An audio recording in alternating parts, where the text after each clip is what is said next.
तर मित्रांनो, खूप दिवस झाले सिनेमावर बोलून, आपला व्हिडिओ येऊन सुद्धा खूप दिवस झाले, त्यासाठी क्षमस्व. स्पष्ट सांगायचं तर आमचे एग्जाम्स आल्यामुळे व्हिडिओ येण्यासाठी विलंब होतोय, पण अनेक गोष्टी आल्यात ते एकत्र व्हिडिओज मध्ये कव्हर करण्याचा प्रयत्न नक्कीच करणार आहे. सो व्हिडिओ सोबत किंवा आमच्या चॅनल सोबत बनून राहा आणि जे काही पुढे व्हिडिओज येतील त्यांना सपोर्ट करा. आणि इतक्या दिवसात मराठी इंडस्ट्री कडून इतके टीजर लॉन्च करण्यात आलेत आणि खरंच छान वाटले बघून की ह्या टीजर्स मध्ये काही असे टीजर्स आहेत जे मी नेहमी बोलत असतो, ते म्हणजे कंटेंट ओरिएंटेड सिनेमे मराठी इंडस्ट्रीमध्ये यायला सुरुवात झाले आणि त्यावरती बोलणार आहे. आणि जे काही इतर टीजर्स आलेत त्यामधून जे काही मला आवडलेत किंवा जे नाही आवडलेत त्याबद्दल सुद्धा सांगणार आहे. सो हा व्हिडिओ शेवटपर्यंत नक्की बघा. Welcome to Meet Entertainment. आज बोलूया जे काही मराठी इंडस्ट्रीमध्ये इतके सारे टीजर्स आलेत त्यांच्याबद्दल.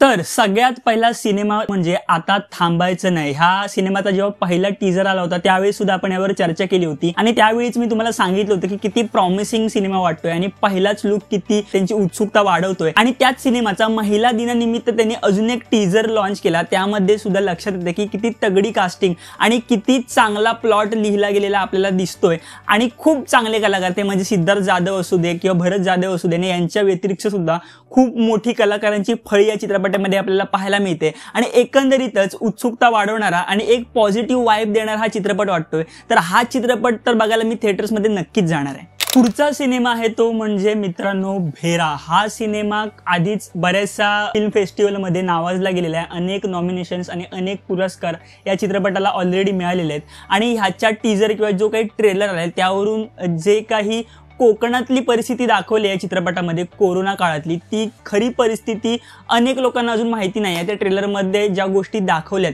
त्या खरंच कोकणात घडल्या होत्या, ह्याचा मी स्वतः साक्षीदार आहे. आणि त्या ज्या वेळेमध्ये दाखवल्यात किंवा ज्या प्रकारे शूट केलंय गावाकडचं आणि जे वातावरण दाखवण्याचा प्रयत्न केलाय त्याचा आढावा जो टीजरमधून दिसतोय किंवा जसं ज्या प्रकारे टीजरमधून आपल्याला कळतंय ते इतक्या छान पद्धतीने किंवा इतक्या आर्टिस्टिक फॉर्मॅटमध्ये दाखवलंय, ते बघायला इतकं छान वाटतंय. आणि मुळात ह्या चित्रपटामधले सगळे कलाकार अजूनपर्यंत तरी ट्रेलरमध्ये तरी मला असा एकही फेस दिसलेला नाही ज्याला ऑलरेडी आपण बघितले किंवा ओळखीचा चेहरा म्हणता येईल. सगळे नवीन चेहरे दिसत आहे आणि खूप छान काम केलेलं आपल्याला बघायला मिळतंय.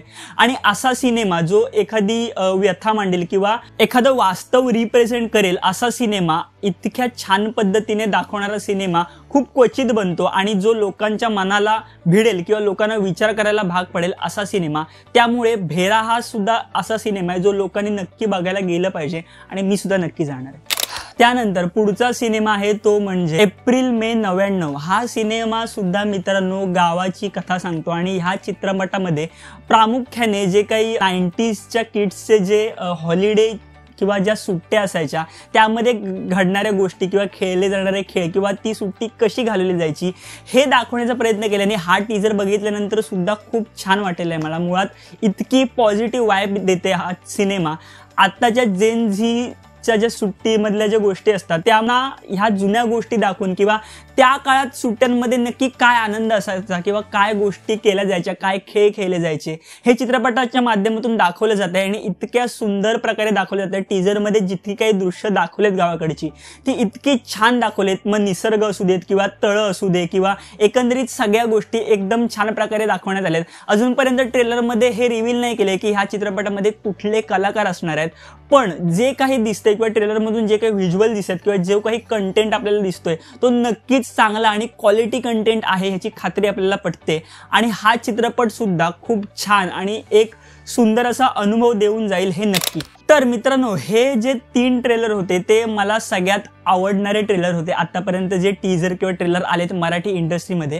पण इतकंच नाही, अजून पण बरेच सारे टीजर आलेत, पण त्याबद्दल मी थोडक्यात बोलणार आहे कारण ते टीजर आहेत ते अजिबातच मला आवडलेले नाहीत. सगळ्यात पहिला येतं ते म्हणजे गाव बोलवतोय. गाव बोलवतोय ह्या सिनेमाचा प्रोडक्शन व्हॅल्यू खूप छान वाटते, त्यांचे शॉट्स खूप चांगले वाटतात. पण पुन्हा कन्सेप्ट काय दाखवले, एक गाव ज्यामध्ये मुंबईतून एक माणूस आहे, त्याला गावात काहीतरी करायचंय आणि गावातला एक वाईट असा मनुष्य त्याला विरोध करतोय कारण त्या माणसाला गावात वेगळा प्रकल्प आणायचा आणि त्यातून त्याला भ्रष्टाचार करायचा आहे. ही कथा कितीतरी वेळा आपण चोथा करून चगून मोकळे झालोय आणि पुन्हा पुन्हा ती मराठी इंडस्ट्रीत दाखवली जाते, याचं मला कारणच कळेल नाही. दुसरा सिनेमा तो म्हणजे इन्स्टिट्यूट ऑफ पावटुलाची पुन्हा एकदा का असं नाव ठेवलं गेलंय? ठीक आहे, मी म्हणतो ह्या नावाचा कदाचित सिनेमामध्ये काहीतरी संदर्भ दाखवतील, पण टीजर मधून ज्या काही गोष्टी दाखवण्यात आल्या पुन्हा तेच टिपिकल कॉमेडी केलेली दिसते. इतके दिग्गज कलाकार घेतलेत, ते दिलीप प्रभावळकर असू दे, सयाजी शिंदे असू दे, शशांक शेंडे असू दे, किंवा सगळ्यात महत्त्वाचं म्हणजे गिरीश कुलकर्णी सारखा अभिनेता. इतकी तगडी कास्ट, इतके दिग्गज कलाकार घेऊन काय कंटेंट आपण प्रेझेंट करतोय? खरं तर मला हेच कळत नाही की हातून नक्की आपण काय दाखवतोय. पुन्हा एकदा तीच कॉलेज लाईफ दाखवले, तेच टिपिकल कॉमेडी दाखवले, तेच राजकारण दाखवलंय आणि पुन्हा एकदा शेवटला अपील केलंय की लोकांनी गर्दी करून चित्रपटगृहात या. सिरियसली. आणि सगळ्यात मोठी हाईट म्हणजे किंग मेकर सारखा सिनेमा. पुन्हा एकदा गावाची कथा दाखवली आणि ह्या चित्रपटाचं तुम्ही एकदा पोस्टर बघा. खरंच तुम्हाला हे पोस्टर बघितल्यानंतर ती भावना वाटते का की हा चित्रपट पैसे देऊन थिएटरमध्ये जाऊन बघावा? नक्की स्वतःशी प्रामाणिक राहून सांगा आणि विचार करा की असे सिनेमे बनवले जातात. आणि हे लगेच बोलण्यामागचं कारण तुम्ही पहिली जी मी लिस्ट सांगितली त्याच्यातला एक आता थांबायचं नाही हा सिनेमा जर तुम्ही बघायला तर ते दोन्ही सिनेमे भेरा असू दे किंवा एप्रिल मे 99 हा सिनेमा असू दे, हे दोन्ही सिनेमे गावावरती आधारित आहेत. आणि पुन्हा इकडे गाव बोलवतोय आणि किंग मेकर हे दोन्ही सिनेमे सुद्धा गावावरती आधारित आहेत.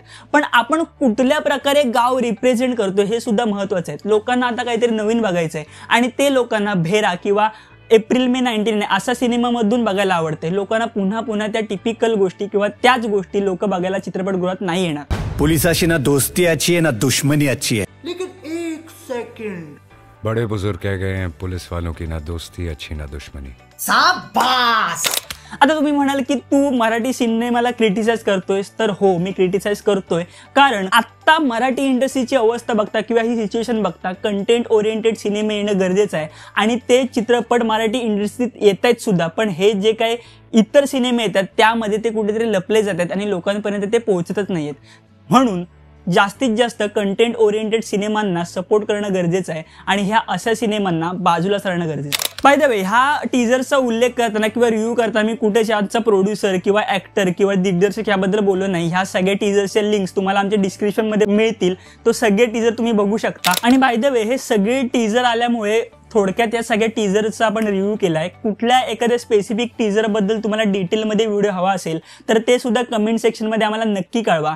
आणि मूवीज, इनसाइट्स, न्यूज आणि ट्रेंडसाठी मिंट एंटरटेनमेंटला सबस्क्राईब नक्की करा.